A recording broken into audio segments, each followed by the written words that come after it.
Mike's got something, all right. He's got America.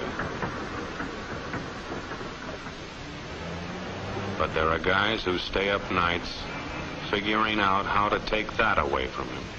I happen to know the facts. My friends, I'm just an average American. But I'm an American. And some of the things I see in this country of ours make my blood boil. I see people with foreign money. I see Negroes holding jobs that belong to me and you. Now I ask you, if we allow this thing to go on, what's going to become of us real Americans? I've heard this kind of talk before, but I never expected to hear it in America. This fellow seems to know what he's talking about. What are we real Americans going to do about it? You'll find it right here in this little pamphlet. The truth about Negroes and foreigners. The truth about the Catholic Church. Do you believe in that kind of talk? That all makes pretty good sense to me. And I tell you, friends, we'll never be able to call this country our own until it's a country without. Without what? Yeah, without what? Without Negroes. Without alien foreigners. Without Catholics. Without Freemasons. You know these things. What's wrong with the Masons? I'm a Mason. Hey, that fellow's talking about me. And that makes a difference, doesn't it? These are your enemies. These are the people who are trying to take over our country. Now you know them. You know what they stand for. And it's up to you and me to fight them. Fight them and destroy them before they destroy us. Thank you.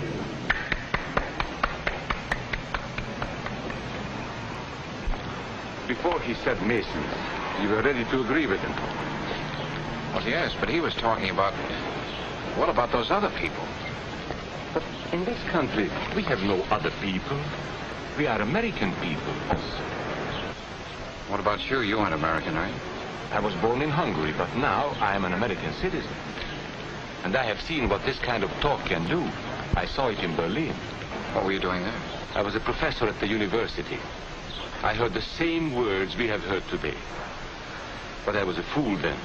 I thought Nazis were crazy people, stupid fanatics. But unfortunately, it was not so. You see, they knew that they were not strong enough to conquer a unified country. So they split Germany into small groups. They used prejudice as a practical weapon to cripple the nation. Of course, that was not easy to do. They had to work hard to do it. You see, we human beings are not born with prejudices. Always they are made for us. Made by someone who wants something. Remember that when you hear this kind of talk. Somebody is going to get something out of it. And it isn't going to be you. This is not classroom theory. I saw it happen. I saw it first in Berlin in 1932. 5 young men that I knew were standing in the crowd listening to the Nazi speaker. Eric was a Catholic. Anton, a student of mine, was a Jew. Heinrich owned a small hardware store. Karl was a farmer. And Hans was an unemployed metal worker. To all Bavarian Germans, I say at this time, you inherited the nation which rightfully belongs to you. To you alone belongs the glorious destiny of the greater Germany. The Nazi Party will provide land for the farmer, work for the worker, and profits for the small businessman. Who is getting these things now? The Jew. The Jew who has stolen our nation and our birthright. Who makes all the money and takes all our jobs? The Jew, he must be shunned. He must be ostracized. He must be eliminated. And the Catholics, we don't want our great nation run by a foreign church. We Germans will know what to do with these people when the time comes. They and their faith must be destroyed. Then there are the Freemasons. In Germany, we have no place for secret societies. There will be only one society, and that is the Nazi Party. There will be no secrecy about that in the new greater Germany. One by one, he attacked each minority and he split them off one from the other. These men were all fellow Germans when they came here today. Now they were split into rival groups, suspicious of each other, hating each other. They were being swindled, all of them. But the man who was really being fooled was Hans. He was pure German, according to Nazi standards. To him they promised everything, and he fell for it. That's how Hans became a Superman. They gave him a uniform and they pumped up his ego. He wasn't just a little fellow out of work anymore. He was a member of the master race. Hans and thousands of others like him, all playing a sucker's game. They gambled with other people's liberty, and of course they lost their own. A nation of suckers.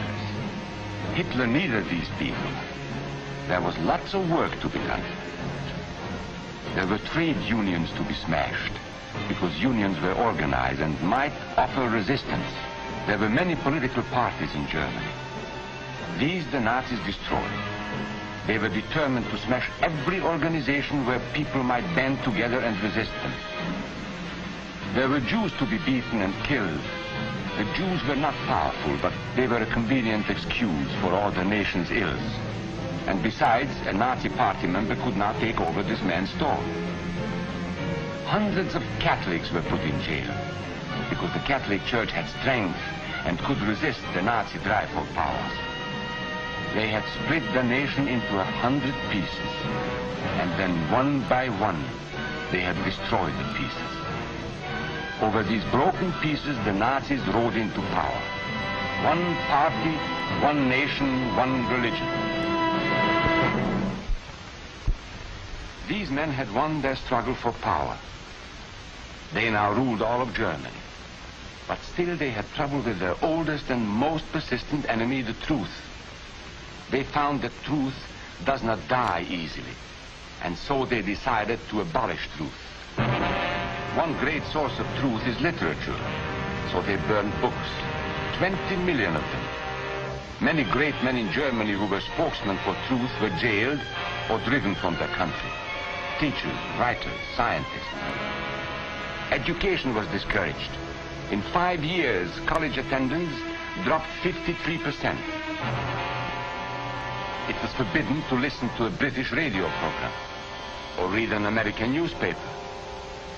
In Nazi Germany, you had to get your information from Dr. Goebbels. He knew what was best for you. The church was one force in Germany still strong enough to proclaim the truth in public. This Catholic priest was arrested the following day on charges of immorality. The Protestant church also continued to try and fight for truth. The Nazis put this man in a concentration camp. There were others who spoke for truth, and I am proud to say that educators were among them. And what, may I ask, is an Aryan? I don't know myself. But let us see what our present so-called authorities have to say about it. They say he is tall,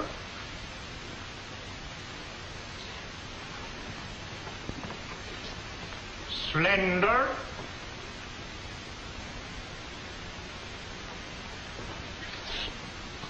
blue-eyed, and blonde.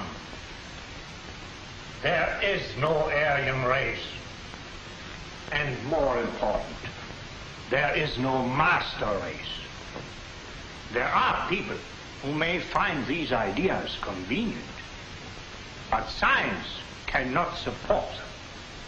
There is no scientific proof that there's any correlation between a man's racial characteristics and his native ability or character. In all racial groups, we find the same range of potentialities. We find idiots and geniuses. We find criminals and philanthropists. We must judge each man as an individual, and not by the color of his skin or his eyes or by the length of his nose.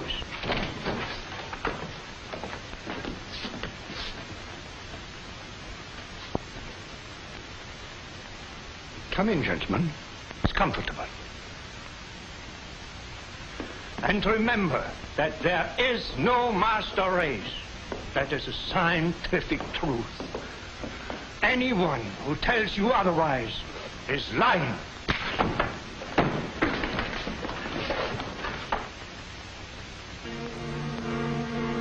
And so for all practical purposes, truth had been abolished in Germany. A lot of my German friends wondered what had hit them. How did it happen? Where did it start? It started right here. And this was where it could have been stopped.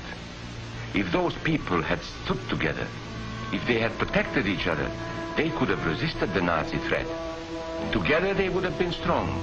But once they allowed themselves to be split apart, they were helpless. When that first minority lost out, everybody lost out. They made the mistake of gambling with other people's freedom. Now let's see how those bets paid off. Karl the farmer was gambling on a better life for himself.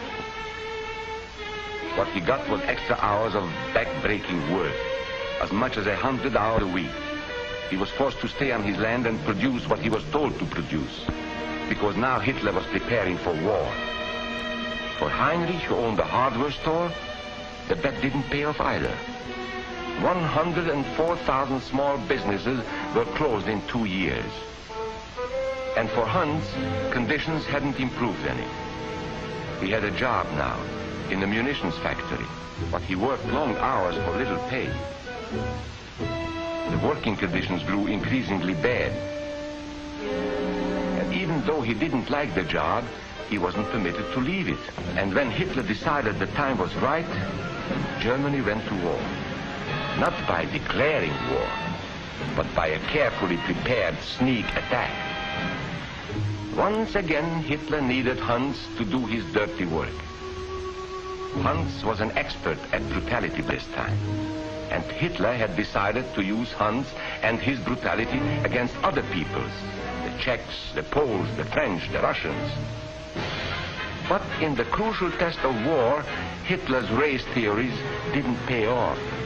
His pure-blooded supermen were defeated by the mongrel armies he despised. By the British at El Alamein.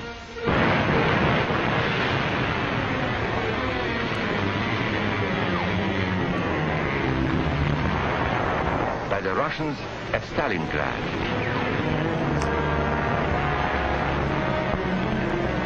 Then on D-Day by American soldiers of every color and religion, who smashed across the Normandy beaches and drove on through to the heart of Germany. For the misguided Germans who had swallowed the Nazi bait, the Nazi game did not pay off. The continent of Europe was strewn with millions of German bodies, pure Aryan bodies. Karl the farmer was left in the snow outside of Moscow. Heinrich stayed in Italy at Salerno. And Hans, who was going to rule the world, got only a little patch of Normandy that he could call his own. We must never let that happen to us or to our country. We must never let ourselves be divided by race or color or religion, because in this country we all belong to minority groups. I was born in Hungary. You are a Mason. These are minorities. And then you belong to other minority groups too. You are a farmer. You have blues. You go to the Methodist Church. Your right to belong to these minorities is a precious thing. You have a right to be what you are and say what you think, because here we have personal freedom. We have liberty. And these are not just fancy words. This is a practical and priceless way of living. But we must work at it. We must guard everyone's liberty, or we can lose our own. If we allow any minority to lose its freedom by persecution or by prejudice, we are threatening our own freedom. And this is not simply an idea. This is good, hard common sense. You see, here in America is not a question whether we tolerate minorities. America is minorities. And that means you and me. So let's not be suckers. We must not allow the freedom or dignity of any man to be threatened by any act or word. Let's be selfish about it. Let's forget about we and they. Let's think about us.